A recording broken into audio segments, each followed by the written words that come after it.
ब्रह्मा विष्णु महेश अजर अमर नहीं है। इनका भी आविर्भाव अर्थात जन्म तथा तिरोभाव अर्थात मृत्यु होती है। प्रमाण के लिए देखिए देवी भागवत महापुराण। ब्रह्मा, मैं, विष्णु और शिव, यह तुम्हारी प्रभाव से जन्मवान है। हम तो जन्मवान है, हमारा तो जन्म होता है और मरते हैं, नित्य नहीं है, हम अविनाशी नहीं है। फिर इंद्रादि दूसरे देवता नित्य किस प्रकार हो सकते हैं?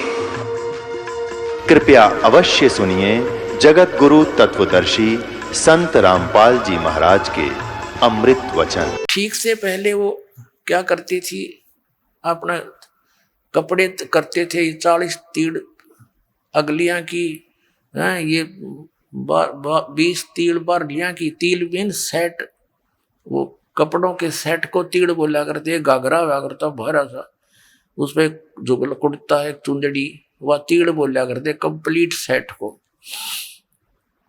तो वो टेलर आते थे वहां, घर पे ही उन कपड़ों को सील जाते थे, तो टुकड़े बच जाते थे कपड़ों के। तो छोटी बहनें जो होती थी, छोटी छोटी बालक, वो क्या करती थी, उन कपड़ों को उठा के और ऐसे ही तय करके और बना लेती थी।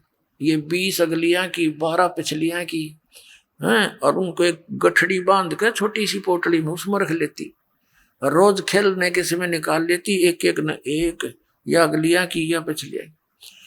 और कोई भाई या दूसरी बहन उसके उस चीथड़े ने, उस कातर, इतनी कतर ने, लीर ने कोई निकाल लेता, वह गिनती ना पाई 40 तय, तो रोवर पा पिटा है, इसने मेरी तीड़ निकाल ली, हाय मेरी तीड़ निकाल ली।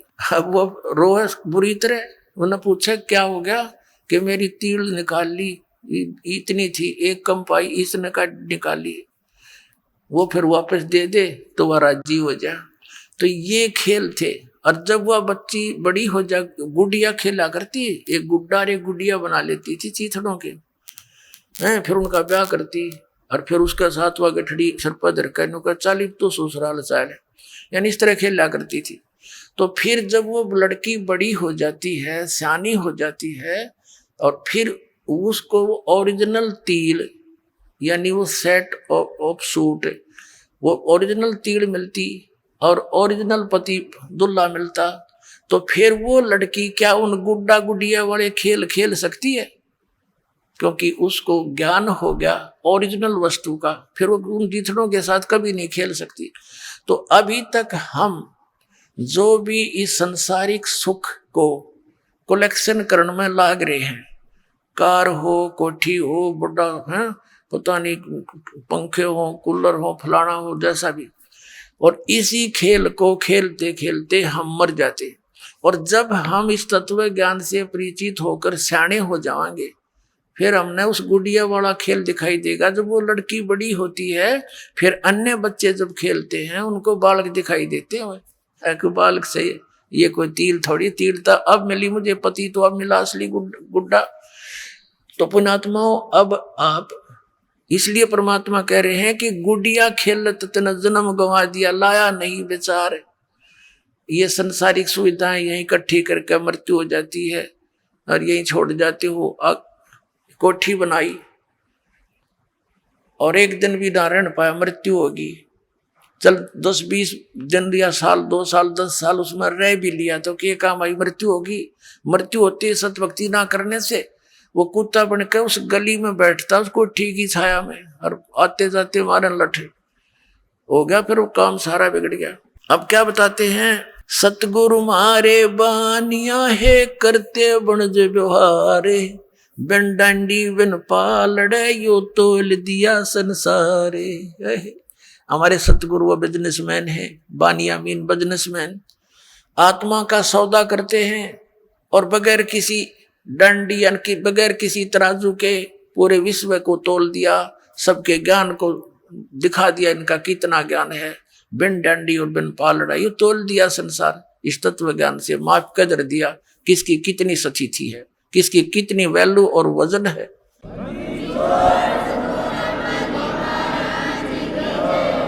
सुन शिखर में सेज पिया की, वो हंस हंस कर ले प्यारे, कहे कबीर सुनो मेरी सजनी, लूटो वो अजब बहार। कि जिस सुख को आप यहाँ खोज रहे हो, नमक की बोरी में मिष्ठान ढूंढ रहे हो, ये कभी नहीं हो सकता। ये भूल जाना यहाँ के स्वर्ग में भी सुख नहीं है जिसको सुख कहते हैं। ये झूठा सुख है, अस्थाई सटे है सबका, और वहां स्थाई सटे होगा। अपनात्मा हमारे पवित्र सदग्रंथ क्या ज्ञान देते हैं, और परमात्मा ने वही ज्ञान बताया था। मन तू चल रे सुख के सागर, जहां शब्द से दूर रत्नागर। मन तू चल रे सुख के सागर, जहां शब्द से दूर रत्नागर। अब सुख सागर परमात्मा कहते हैं, इस नमक की बोरी तो निकलो। और फिर तुमने देखो, परमात्मा ने करने नो दीदार महल में प्यारा एक शब्द है परमेश्वर कबीर जी का, उसमें सारा कुछ बताया है सतलोक का, और लास्ट में ये बता दिया ये उस सतलोक की नकल कर रखी है, ये डुप्लीकेट बना रखे इस काल ने अपनी माया के द्वारा। ब्रह्मलोक के अंदर एक नकली सतलोक, नकली अलखलोक, अगमलोक और अकैलोक, ये उसकी फोटोकॉपी कर रखी है, पर वो वस्तु वो नहीं है। तो ये बूरा की बोरी में और नमक की बोरी में कोई अंतर नहीं होता जब तक टेस्ट ना कर ले। जानकार टेस्ट करने से जानकार होते, तो दोनों एक जैसी लगती है जब पास पास रख दे जाए। तो ऐसे ही इस काल का लोक तो नमक की बोरी है, और सतलोक वो सुख सागर, यानी पूरी उस बोरी में मीठा ही मीठा होता है। तो पुण्यात्माओं परमात्मा कहते हैं कि चल रे सुख के सागर। अपनात्माओं जैसे आज का प्रसंग चला था, ये संसार यहाँ का जो सुख है, यहाँ सुख नहीं है, और यहाँ स्थायी कोई भी जीव नहीं है। आज यहाँ मनुष्य जीवन में चाहे कोई राजा बना है, 1 मिनट में मृत्यु हुई, फिर चलो स्वर्ग में थोड़ा बहुत समय बचा हुआ होता, फिर गधा बनो, फिर नरक चलो चलते। यहाँ स्थायी नहीं है। और यहाँ के भगवान भी यही कहते हैं, जैसे यहाँ का भगवान, यहाँ का ये काल प्रभु है, ब्रह्म है, सरपुरुष है। गीता जी अध्याय नंबर 4 के श्लोक नंबर 5 और 9 में, श्रीमद् भगवत गीता अध्याय नंबर 2 के श्लोक नंबर 12 में, गीता अध्याय नंबर 10 के श्लोक नंबर 2 में ये अपनी सतिथि बता रहा है। अर्जुन, मेरे और तेरे बहुत जन्म हो चुके। श्री कृष्ण जी में प्रवेश करके ये ब्रह्म बोल रहा है, सरपुरुष बोलता है, और कह रहा है कि अर्जुन तेरे और मेरे बहुत जन्म हो चुके हैं, तुझे पता नहीं, तुझे ज्ञान नहीं, मुझे जानकारी है। मेरे जन्म और कर्म अलौकिक है। फिर इसने अपनी साधना बताई है 8वें अध्याय के 13वें श्लोक में कि ओम इति एकाक्षरम ब्रह्म व्यवहारण मामनुस्मरण ये पर्याति तजन देहम सयाति परमाम गतिम। मुझ ब्रह्म का केवल एक ओम मंत्र है, एक अक्षर ओम है, नथिंग एल्स। ये हरे राम राम राम हरे हरे, श्री कृष्ण कृष्ण हरे हरे, राधे श्याम सीताराम, राधे राधे श्याम राधे, ओम नमः शिवाय, ओम भगवते वासुदेव नमः। ये गायत्री मंत्र, ये भक्ति मोक्ष मार्ग के मंत्र नहीं है, ये व्यर्थ है, यूजलेस है। गीता जी अध्याय नंबर 16 के श्लोक नंबर 23 और 24 में स्पष्ट किया कि जो शास्त्र विधि को त्याग कर मनमान्य आचरण करते हैं, मनमानी पूजाएं जाप करते हैं, उनको न तो सुख होगा, ना कोई गति होगी, ना उनकी कोई उनको सिद्धि प्राप्त होगी, अर्थात यूजलेस। इसलिए 16वें अध्याय के फिर 24वें श्लोक में स्पष्ट किया गीता जी में, इससे तेरे लिए अर्जुन कर्तव्य और अकर्तव्य की अवस्था में कौन सी साधना करनी चाहिए और कौन सी त्याग देनी चाहिए। सदग्रंथों को आधार मानना, किसी के लोकवेद पर आधारित मत होना। तो श्रीमद् भगवत गीता हमारा आधार है भक्ति का। ये पवित्र सदग्रंथ जैसे पवित्र पुराण, ये हमारा आधार, पवित्र वेद, पुराण नहीं, पवित्र वेद हमारा आधार है भक्ति का, साधना का। लेकिन पुराण हमारे सहयोगी हैं अध्यात्म ज्ञान को समझने के लिए। और जो पुराणों के अंदर वेदों और गीता वाला भक्ति विधि है, वो तो वेदों और गीता का ही है, वो तो हम उन्हीं से ग्रहण करेंगे। बाकी अन्य उसके अंदर उस ऋषि वक्ता, पुराण के वक्ता का अपने घर का ज्ञान है जो वेदों और गीता से नहीं मिलता, वो हमने स्वीकार नहीं करना। अब गीता ज्ञानदाता कहता मेरा एक ओम अक्षर है, नथिंग एल्स, और कोई जाप ही नहीं है, इसके अतिरिक्त कोई मंत्र जाप करता वो अपने डले ढो रहा है, वो कंकर पत्थर इकट्ठे कर रहा है, लाल नहीं है। ये ब्रह्म सत्र का है, और इससे जो इसकी साधना करता हुआ अंत समय में शरीर छोड़कर जाता है तो परम गति को प्राप्त होता है। वो परम गति कौन सी है? ब्रह्मलोक से मिलने वाला स्थान ब्रह्मलोक। और गीता जी अध्याय नंबर 8 के श्लोक 16 में कहा कि ब्रह्मलोक पर्यंत वहां तक गए हुए सभी पुनरावर्ती के अंदर है, उनका भी जन्म मृत्यु बना ही रहता है। ये खुद कहता है ब्रह्म। गीता श्री कृष्ण में प्रवेश करके गीता ज्ञानदाता बोल रहा है कि मेरा कोम अक्षर है और तेरे मेरे बहुत जन्म हो चुके अर्जुन, हम अविनाशी नहीं है। इसलिए 7वें अध्याय के 18वें श्लोक में गीता ज्ञानदाता अपनी गति को भी अनुतम बताता है। अनुतम यानी गति व्यर्थ, क्योंकि जन्म मृत्यु मिटे नहीं, और जब तक जन्म मृत्यु का रोग नहीं कटेगा तो सुख हो नहीं सकता, शांति नहीं हो सकती। शांति तो सतलोक में होगी जहां सुख ही सुख है, दूसरी वस्तु ही नहीं है। अब इसलिए उसने अपनी साधना को अनुतम बताया। और ये नकली गुरु, ये आचार्य, ये हमारे बाग में लिखे थे, इन्हें बैठा दिया। और ये क्या कहते हैं, इनसे कोई पूछता है कि अनुत्तम माने क्या होता है स्वामी जी? कि अनुत्तम जो घटिया, और उत्तम, और उत्तम मिला अच्छा। और फिर जब उनसे पूछते हैं कि गीता जी अध्याय नंबर 7 के मंत्र 18 में गीता ज्ञानदाता अपनी गति को अनुत्तम क्यों कह रहा है? अरे तू समझा नहीं, अनुत्तम माने जिससे उत्तम और ना हो। अरे फुटे बाग धरे, अब ज्ञानी न था नहीं, इन्हें सट्टे मारेंगे फिर ये। अब जैसे एक उत्तीर्ण है, उत्तीर्ण माने सफल, अनुत्तीर्ण माने फेल। अब किसी बच्चे के पीछे लिख दिया रिजल्ट में अनुत्तीर्ण, और वो नौका है घर जाके कि ना अनुत्तीर्ण का अर्थ होता सब तो पास है, जिसका बराबर कोई पास है ना हो तो बकाले बेसिक, लेकिन वहां लिखा ना पावा तुम्हारा अगली क्लास में। तो ये नकली गुरु न्यू बतावे। और कुछ न्यू कहे हैं कि भाई अनुत्तम माने जिससे श्रेष्ठ कोई ना हो। अरे भले पुरुषो, यदि गीता ज्ञान दाता कहते हैं समाज के अंदर ऐसा होता, समाज के अंदर ऐसे होता, अरे सीधा ज्ञान इसमें समाज के आ गया। गीता ज्ञानदाता कहता है कि मेरा एक ओम नाम है और मेरी साधना करने वाला ब्रह्मलोक में जाता है। गीता जी में स्पष्ट 8वें अध्याय के 16वें श्लोक में ब्रह्मलोक पर्यंत भी गए हुए वापस आते हैं, जन्म मृत्यु होती है। इसलिए 7वें अध्याय के 18वें श्लोक में गीता जी में कहा कि यह मेरी गति भी अनुत्तम है, ये घटिया है, व्यर्थ है, क्योंकि ये पुण्यात्मा जो नेक आत्मा ज्ञानी आत्मा है तो अच्छी परमात्मा प्राप्ति के लिए यत्नशील है, लेकिन ये मेरे वाली अनुत्तम घटिया गति में ही सचित है।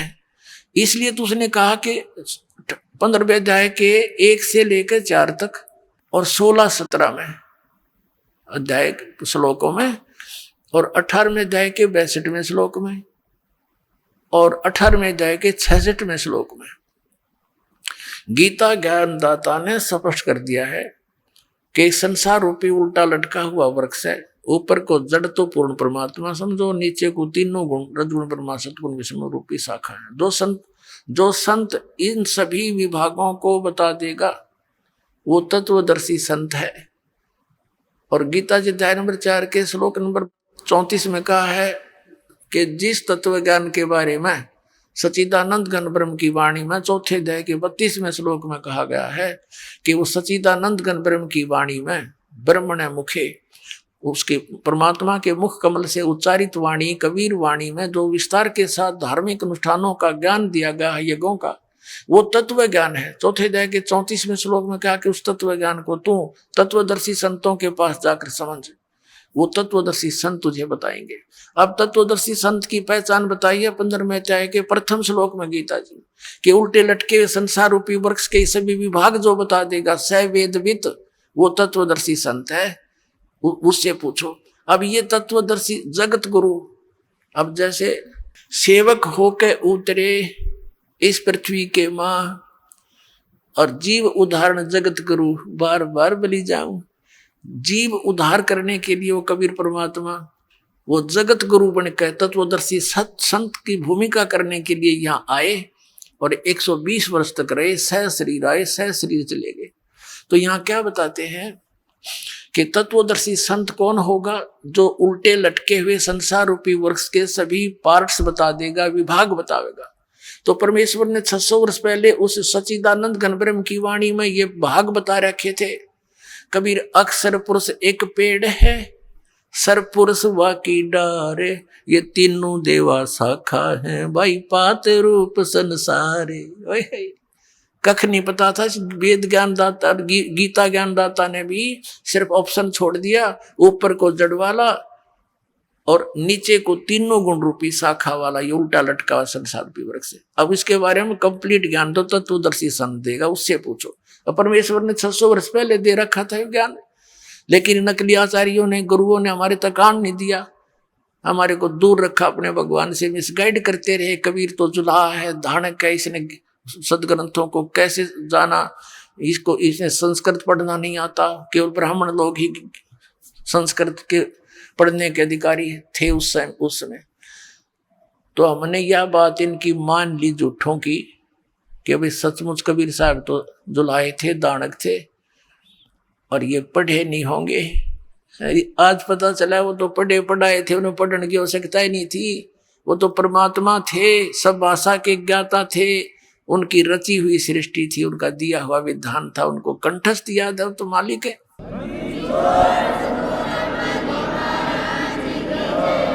उल्टा लटका हुआ संसार रूपी वृक्ष को परमात्मा ने बता दिया। अक्षर पुरुष एक पेड़ है, निरंजन यानी सरपुरुष या की डार, और तीनों देवा शाखा है, ये पात रूप संसार। एक बार झलक देख लो इसकी।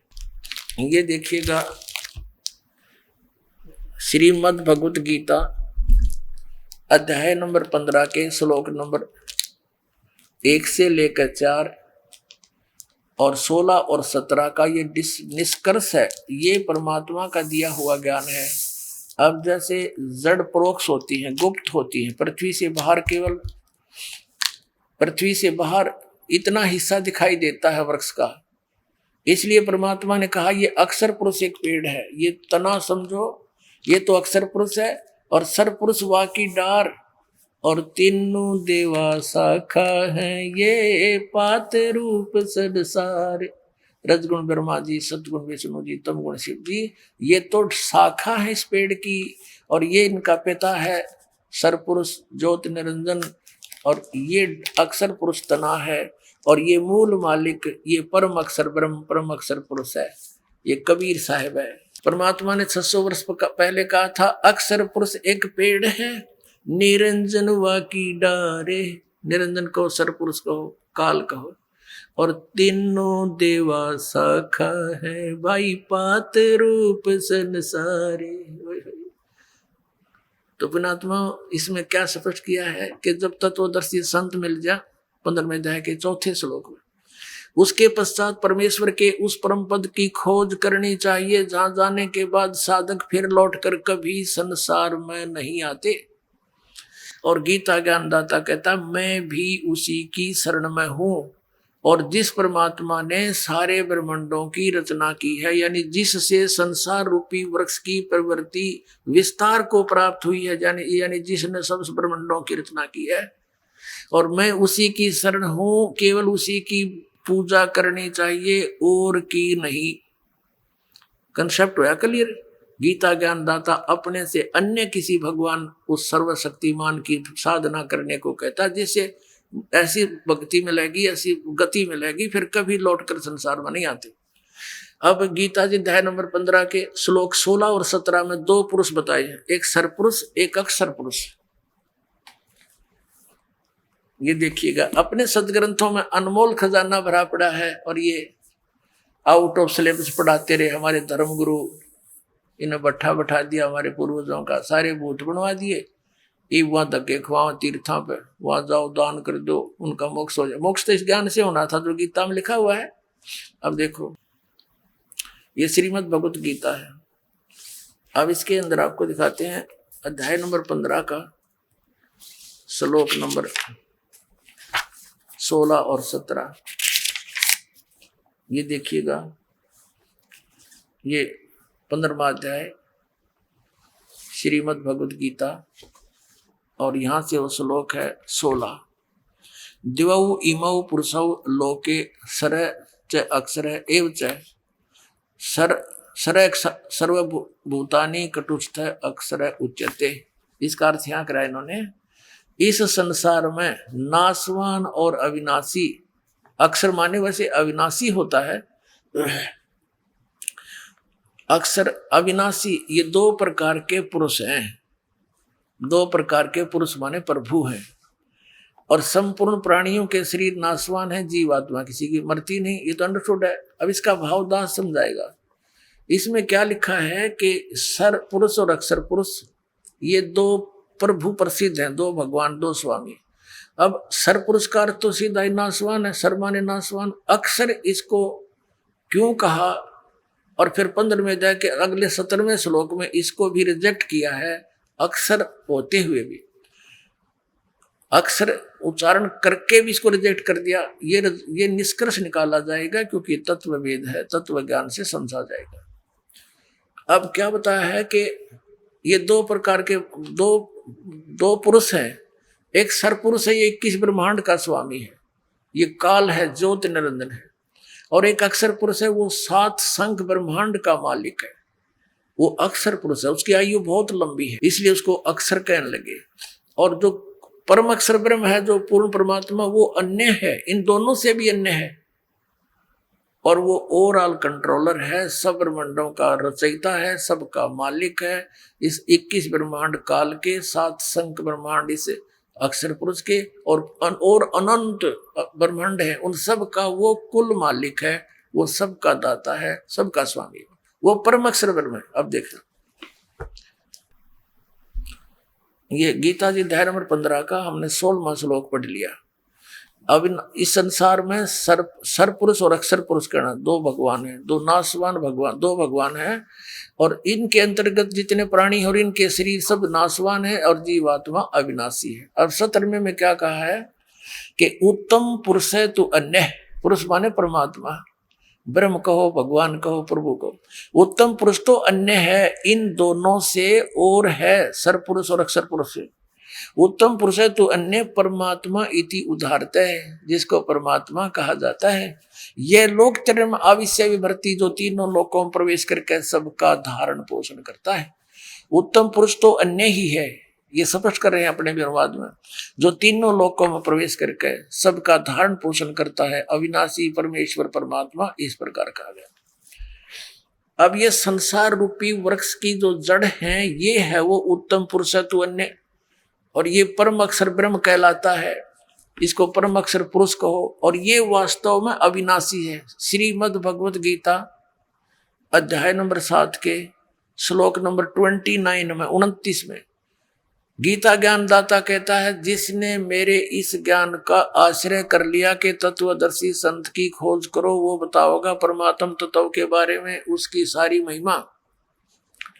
तो जो उसके पश्चात जो भक्त श्रद्धालु जरा और मरण से छूटने का प्रयत्न करते हैं, इस संसार के किसी भी इस नकली सुख की डिमांड वो नहीं करते, तो वो तत्ब्रह्म से और सारे अध्यात्म ज्ञान से और सभी कर्मों से परिचित हैं।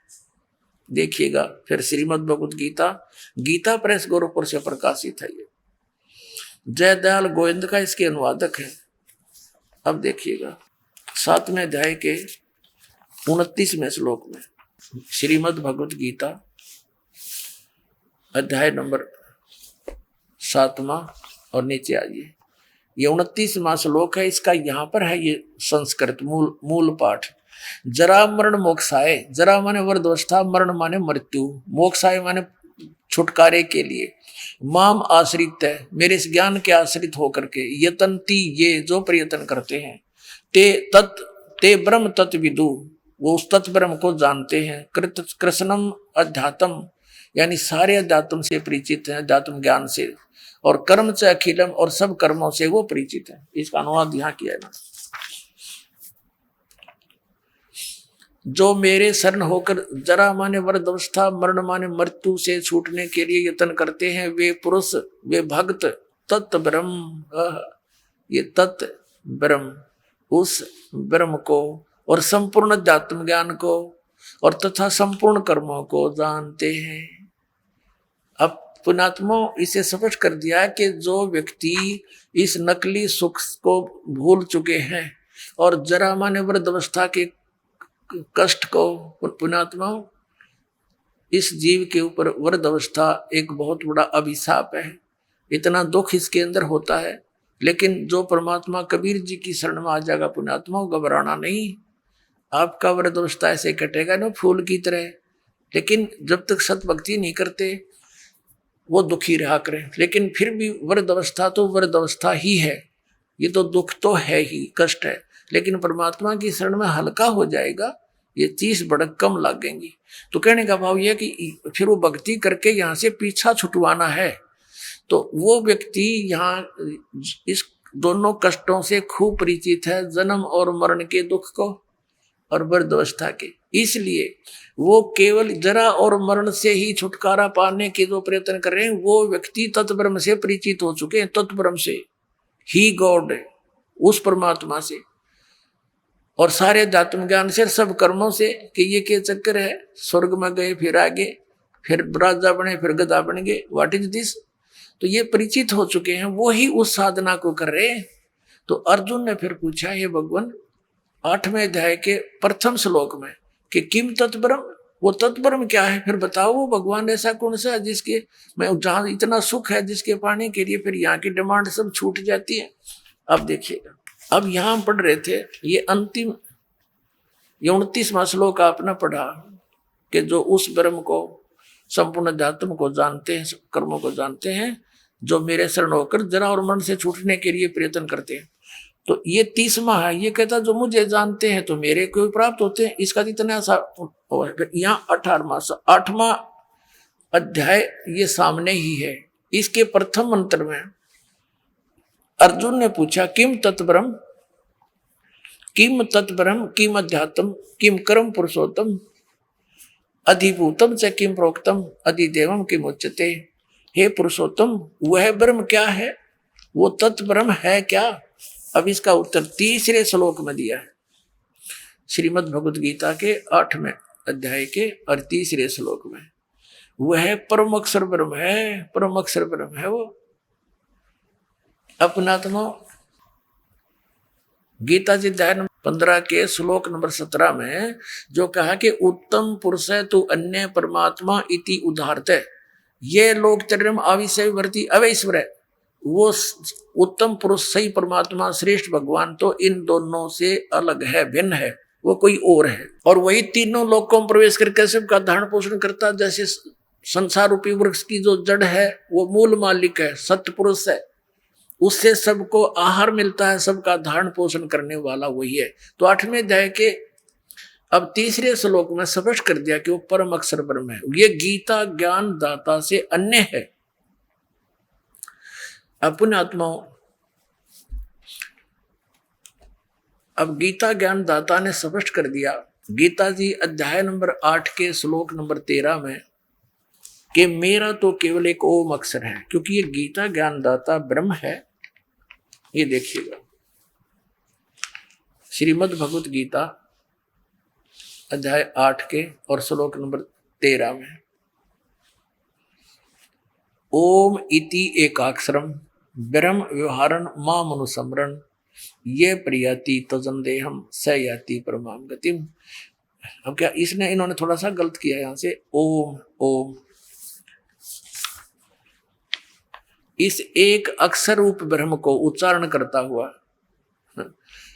है और उच्चारण करता हुआ मुझ निर्गुण ब्रह्म का चिंतन करता हुआ शरीर त्याग कर जाता हुआ पुरुष परम गति को प्राप्त होता है। अब इसका अर्थ ये है, ये गीता ज्ञान दाता कहता है कि मेरा एक ओम अक्षर है मुझ ब्रह्म का।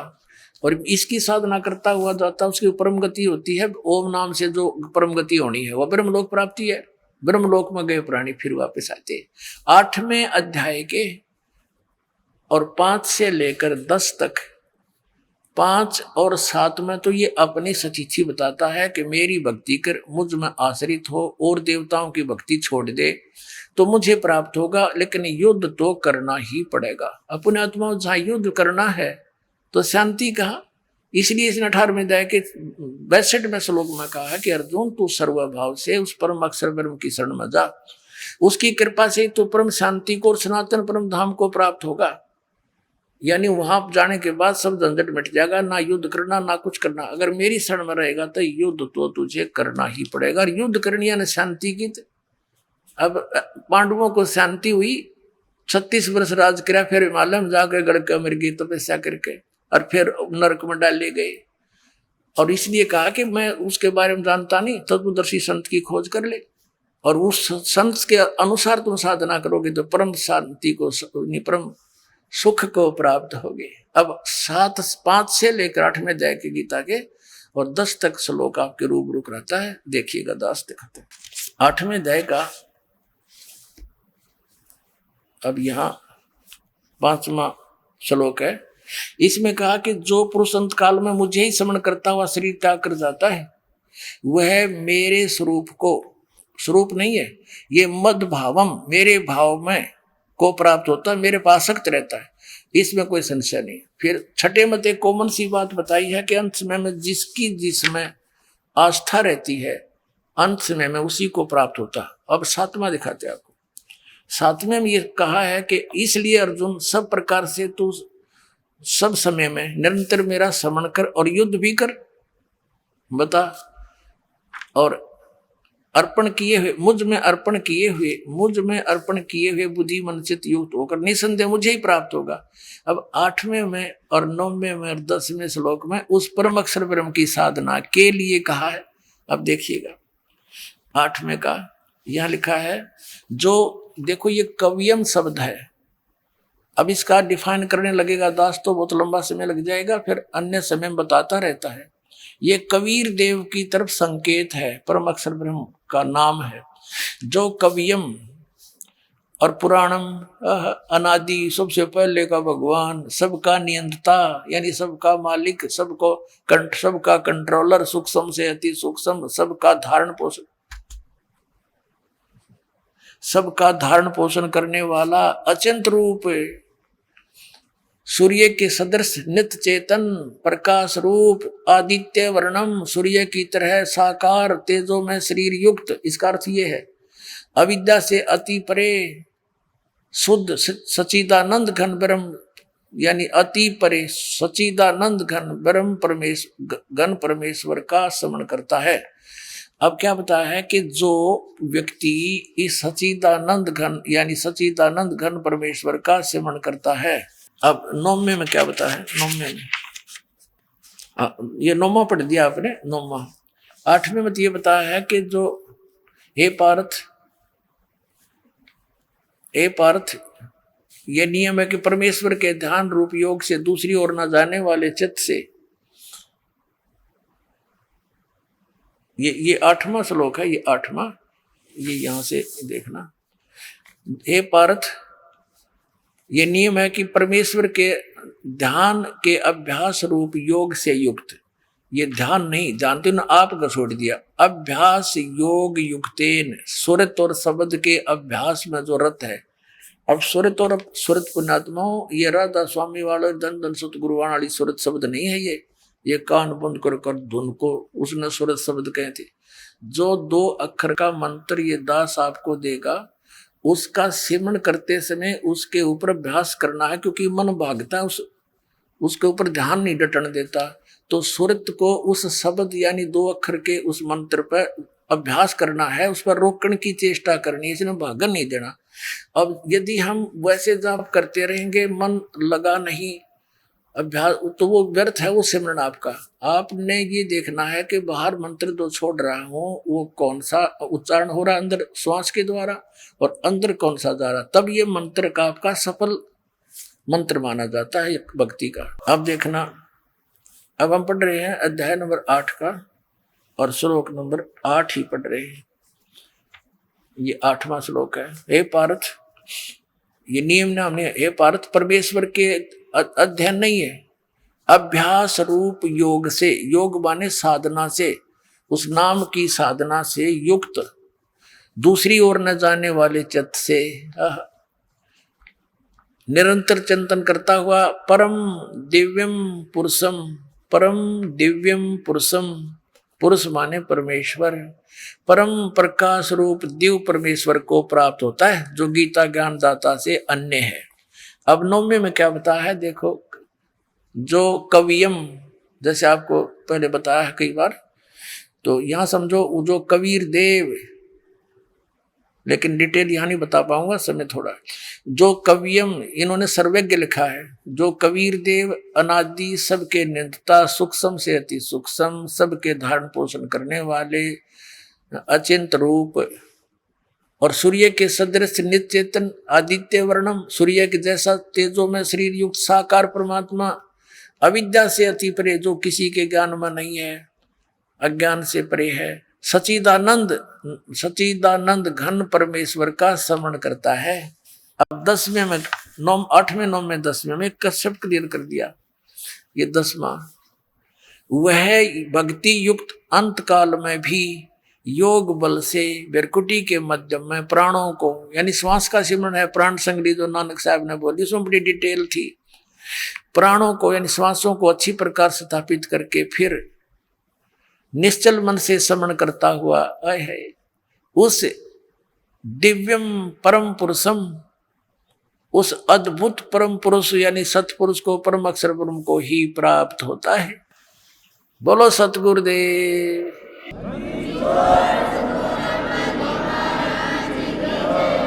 अपने आत्मा ये अपने सदग्रंथ बता रहे हैं।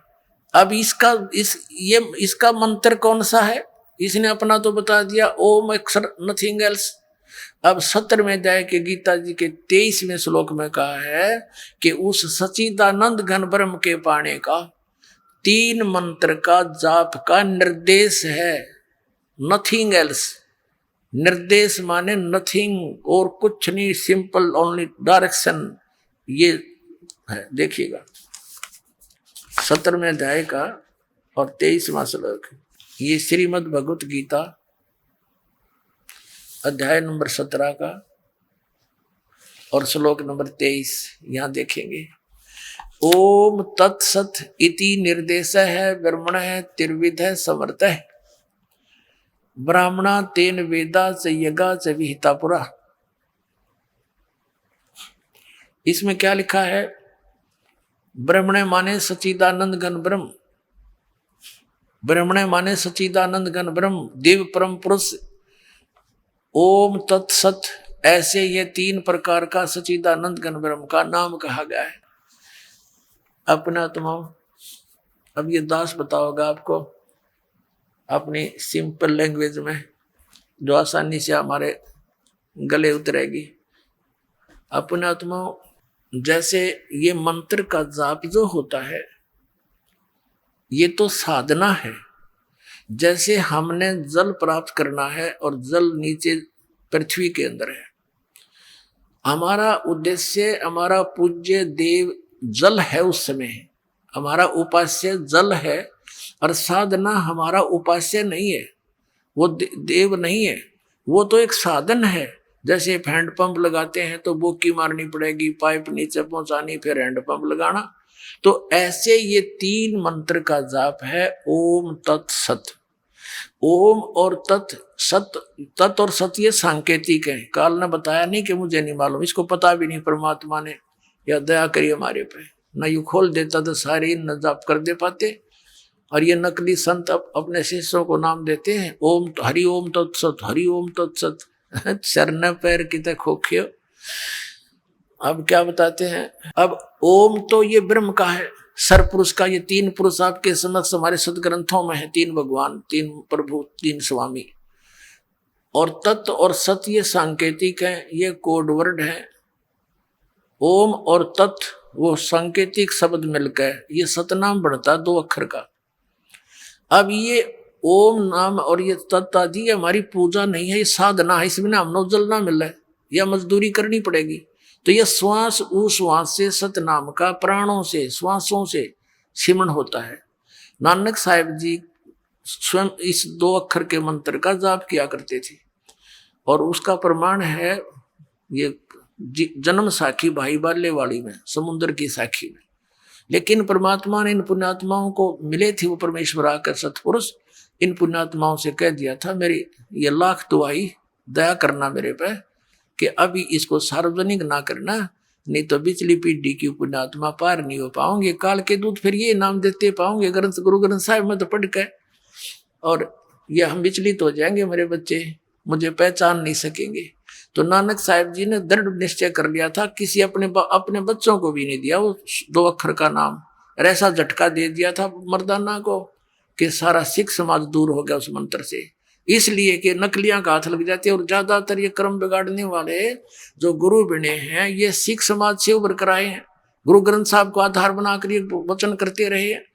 जैसे शिवदयाल जी, वो शिवदयाल जी भी उसी पंजाबी यानी गुरु इस सरदार पंथ से था, बाबा जयमल सिंह जी उन्हीं गुरु ग्रंथ साहिब को मानने वाले ही थे। तो इनको अगर ये पता लग जाता थी तो ये अच्छी आत्मा लेकिन काल का फंस गई है, तो उन्होंने रहम कराया हमारे ऊपर, लिख दिया। प्राण संगली में तो विशेष डिटेल थी, लेकिन वो इसी भय से गुरु ग्रंथ साहिब में नहीं रखी गई कि कहीं आने वाले सिख समाज में इस 2 अक्षर के सतनाम का कोई जाप ना कर ले और मर्दाना वाला हर्ष ना हो जाए, इस कारण से वो नहीं रखी गई। लेकिन ये हमारे ऊपर रहम हुआ कि गरीबदास जी के द्वारा परमेश्वर ने, आदरणीय गरीबदास साहिब जी के द्वारा वह वाणी फिर से सुचारू करवानी पड़ी। फिर सत को सतलोक ले गए, ज्ञान फीड किया उन्होंने, फिर निष्कर्ष ने उसमें डिटेल के साथ उसमें दोबारा लिख दी जो दास के हाथ लाएगी। और गरीबदासिया ने पता नहीं, हुआ बाई नाम देते हैं, उनका मंत्र नहीं पता उनको, ओनली मेरे गुरु जी के अतिरिक्त किसी गरीबदास पंथ में किसी को इस मंत्र का ज्ञान नहीं था, ये सत्य मान लियो। और मेरे अतिरिक्त उन्होंने किसी को दिया भी नहीं ये मंत्र, 3 मंत्र का।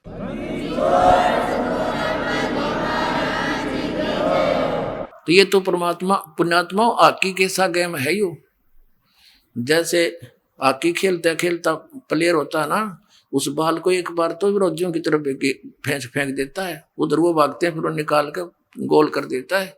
तो ऐसे लाए परमात्मा इनको निकाल कर के खिलाड़ी परमात्मा के बच्चे जिनको ये मिले थे, आज आपका हाथ लग गया यो, न तो बर्बाद कर देता ये काल। अब प्रसंग चल रहा है कि ये 2 अक्षर का मंत्र है, ये सतनाम है, और तीसरा जो सत्य है वो सारनाम है। उसके लिए तो मालिक ने कहा था, धर्मदास मेरी लाख दवाई, ये सार नाम की दबार ना जाई। ये तो किसी को तुम जाप करो लेकिन कि तो भनक भी ना लगने देना इसकी। और सार नाम बार जो पढ़ी ये बिचली पीढ़ी हंस नहीं तरी। तो कहने का भाव ये है पुण्यात्माओं की, जो ये ओम तत्सत का जो मंत्र है इसकी त्रिविध है, 3 प्रकार से ही साधना करने का निर्देश है, यानी फाइनल फैसला है। तो ओम और तत् मिलकर ये 2 अक्षर का सतनाम है। इसके सिमरण की विधि भिन्न है, श्वास उश्वास से प्राणों से, यानी इसका जाप है। और फिर तीसरा सार नाम आपको दिया जाएगा, वो आपका फिर परमात्मा से मेल कराएगा। अब जैसे हैंडपंप लगाने के लिए बोक्की लगाते हैं, जैसे ये नकली नाम देते हैं ओंकार सतनाम निरंकार ज्योति निरंजन सतनाम आदि, अकाल मूर्त सब स्वरूपी राम सतपुरुष ओम नमः शिवाय हरे राम हरे कृष्ण, ये कोई जाप है? जैसे सतपुरुष अकाल मूर्त सब स्वरूपी राम, ये तो परमात्मा की महिमात्मक उपमात्मक शब्द हैं। इन चाहे सतपुरुष कह लो, चाहे अकाल मूर्त कहो, जल कहो, पानी कहो, नीर कहो, एक के बात है। उसको तो पाना है हमने, और ये रट्टा लो, अरे जल पानी नीर करते रहो, भगवान पानी मिलेगा, ये कैसे मिलेगा? वो तो विधि अलग है उस जल के पानी की। ये 2 अक्षर के नाम की बोकी लाई जाएंगी जमीन में, ऐसे बोकी मारते हैं, मिट्टी बाहर फेंकी फिर बोकी, फिर मिट्टी फेंकी बाहर, ऐसे तो ऐसे श्वास उश्वास की बोकी लगेंगी। अब सतनाम 2 अक्षर के मंत्र से परमात्मा प्राप्ति नहीं हुई। इसलिए परमात्मा ने कहा है कि जो जन होगा जो हरि लेगा शब्द बिलगाए, और सो हम जप मरे व्यर्था जन्म गवाए। यानी केवल इस एक मंत्र और इन सतनाम के दोनों मंत्रों का भी जाप तुम करते रहे, यूजलेस, जब तक सार नाम नहीं मिलेगा। अब जैसे हैंड पंप लगाने के लिए प्रोसेस शुरू हुआ, प्रोसीजर, बोकी और पाइप ने अपना काम कर दिया, जल तक पहुंच गई लेकिन जल प्राप्त नहीं हो सका। उसके लिए तो ये तो सतनाम के 2 अक्षर का काम हो गया समझ लो। भंवर गुफा तक ये आपका रास्ता क्लियर कर देगा, लेकिन सतलोक प्रवेश नहीं कर सकते। उसके बाद सारनाम दिया जाएगा, हैंड पंप लगाया जाएगा पंप के ऊपर, और फिर उसका भी जाप करना है, उसकी मोमेंट देना है, उसकी साधना करनी है, तब गदड़ गदड़ वो जल निकलेगा। तो ऐसे ये 3 मंत्र का जाप है, और इससे मोक्ष होगा, वो परम अक्षर ब्रह्म, वो सतलोक, वो सुख सागर प्राप्त होगा।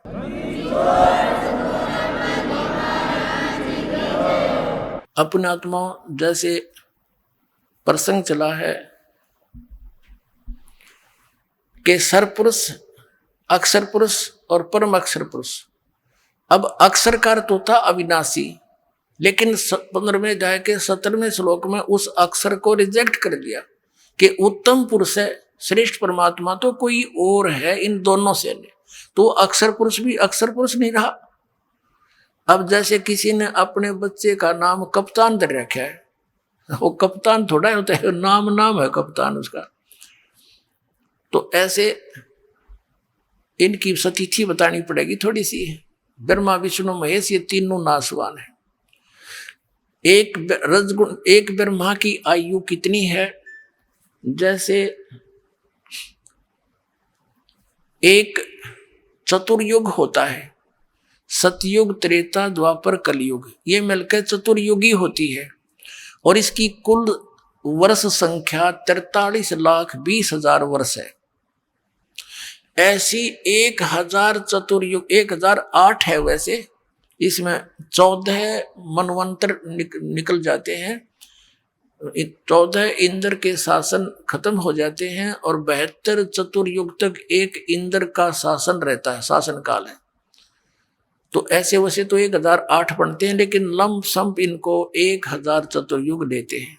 इतना तो ब्रह्मा जी का दिन और इतनी ही रात्रि, ऐसे 30 दिन रात का 1 महीना बना इनका देवताओं का, और 12 महीनों का 1 वर्ष हो गया। ऐसे बने हुए 100 वर्ष की आयु है श्री ब्रह्मा रजगुण की, और इससे 7 गुनी विष्णु जी की, इससे अधिक, और विष्णु जी से 7 गुना अधिक है शंकर भगवान तमोगुण शिव की। और जब 70,000 बार ये तमोगुण शंकर भगवान की मृत्यु हो लेगी, तब एक ब्रह्मांड का विनाश होगा और इस सरपुरुष का नाश होगा इस काल का।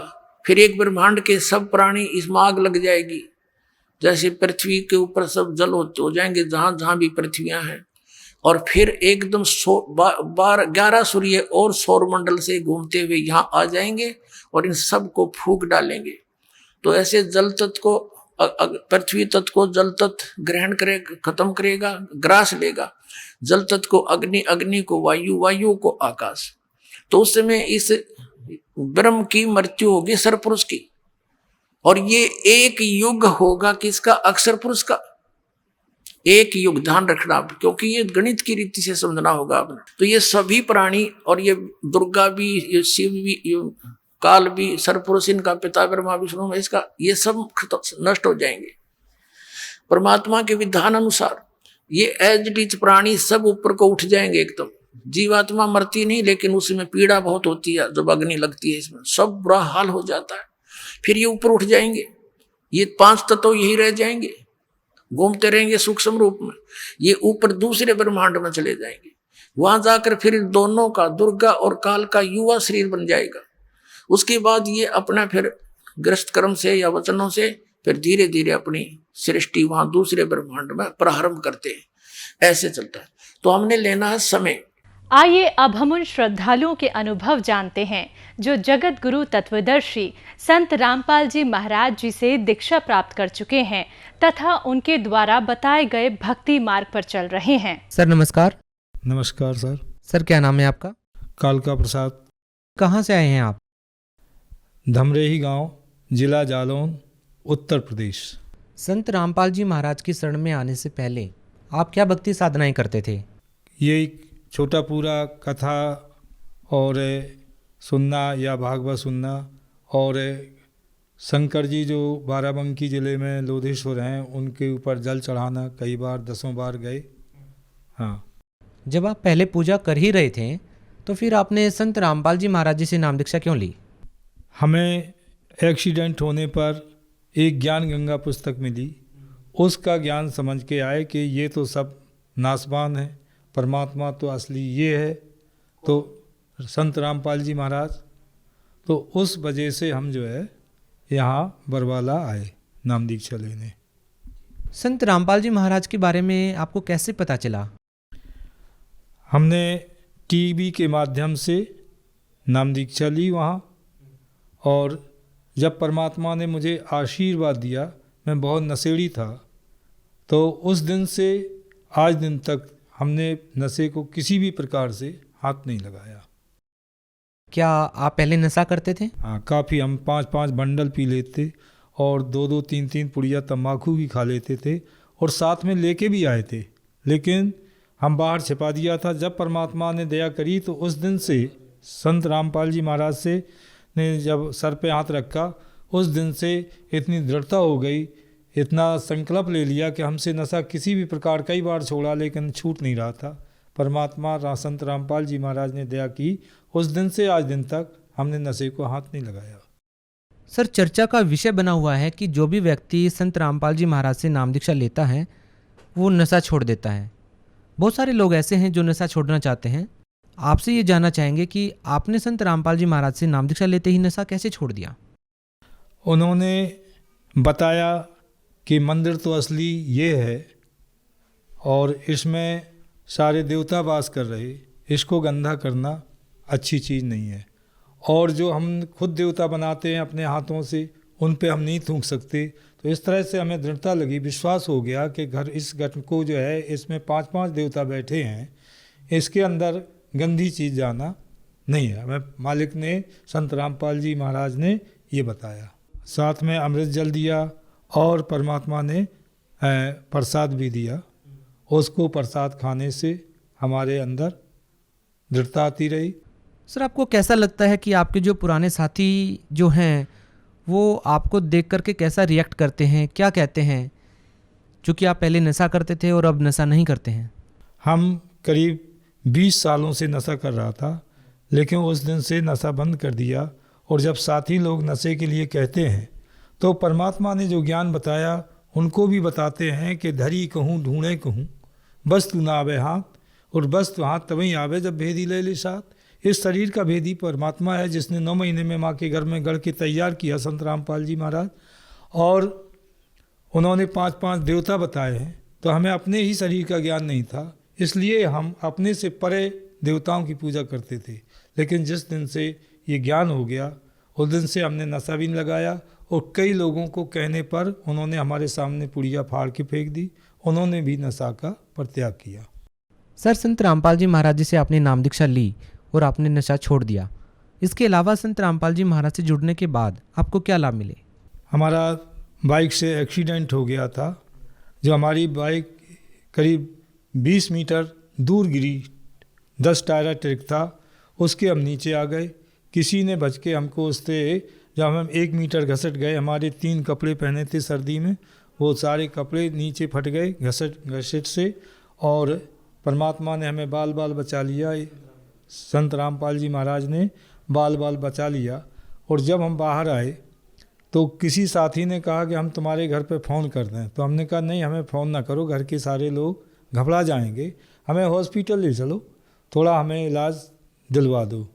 इलाज दिलवा के आए, हमारी गाड़ी पड़ी थी ऐसे ही, उसको उठा के खड़ी की, और गाड़ी इस पैर में इधर ज़्यादा चोट थी, किक नहीं लग रही थी। परमात्मा का स्मरण किया, संत रामपाल जी महाराज का सुमरण किया।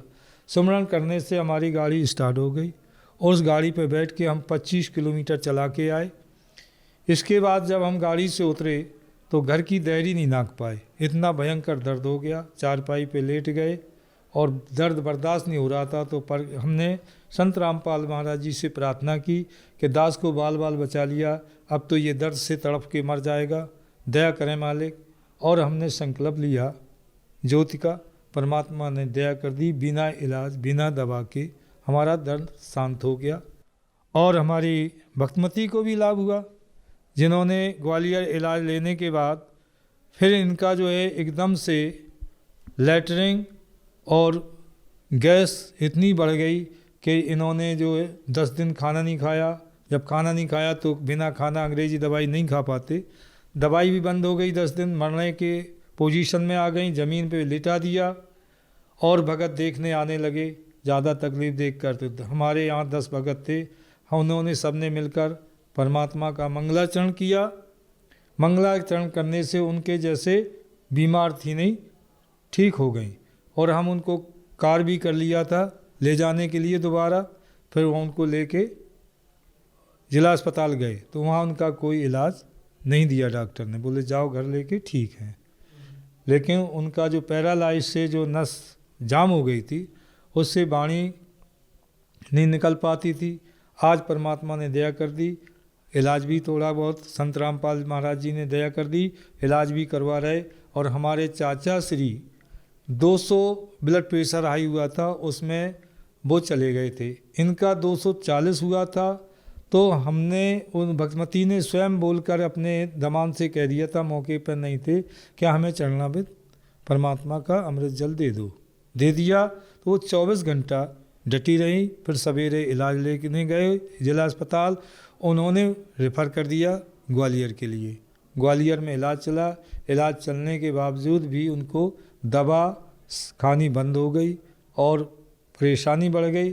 तो मंगलाचरण किया और परमात्मा की दया से वो आज संत रामपाल जी महाराज की दया से आज वो चल फिर रही, बोलने भी लगी हैं और खाना पीना थोड़ा बहुत हल्का पूरा काम भी कर रही हैं। जब से आप संत रामपाल जी महाराज से जुड़े हैं आपको काफ़ी लाभ मिले हैं। हम आपसे ये जानना चाहेंगे कि आप भगत समाज को क्या संदेश देना चाहेंगे? भगत समाज को ये प्रार्थना करना चाहता हूँ कि इस पृथ्वी पे हमारे गुरुदेव संत रामपाल जी महाराज पूर्ण ब्रह्म परमात्मा आए हुए हैं, जिन्होंने ऐसा ज्ञान दर्शाया है। वेद आज से नहीं, वेद बहुत पुराने से पढ़े जा रहे हैं और उन वेदों में पढ़ने वालों ने कुछ भी नहीं समझ पाया। जैसे गीता में लिखा है कि माया के द्वारा जिनका ज्ञान हरा जा चुका है, ऐसे असुर स्वभाव को धारण किए मनुष्यों में नीच दूषित कर्म करने वाले वो मुझे नहीं भगते। तो पुराणों में देखें और परमात्मा का सत्संग सुने, जो उन्हें उंगली धर धर के बताया है और वो सत्य है। आज दिन तक उनको पढ़ने वाले गीता के सही अर्थ नहीं कर सके। और जो परमात्मा है, सारे वेदों का रचयिता है, सारी जानता है, उन्होंने उंगली धर धर के बताया, फिर भी हम विश्वास नहीं कर पा रहे। तो हम प्रार्थना करेंगे कि आप वेदों से और जो हमारे YouTube पे संत रामपाल जी महाराज का सत्संग आता है और आप ऐप डाउनलोड करके सत्संग सुने और वेदों से मिलाएं कि ये सच्चा ज्ञान परमात्मा दे रहे हैं और आप शरण में आए, आपके भी सारे कष्ट परमात्मा दूर करेंगे। संत रामपाल जी महाराज। धन्यवाद। सच्चा ही।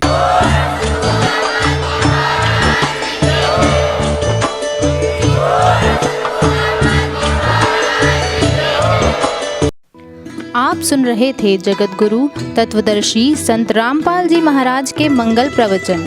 अधिक जानकारी के लिए संपर्क करें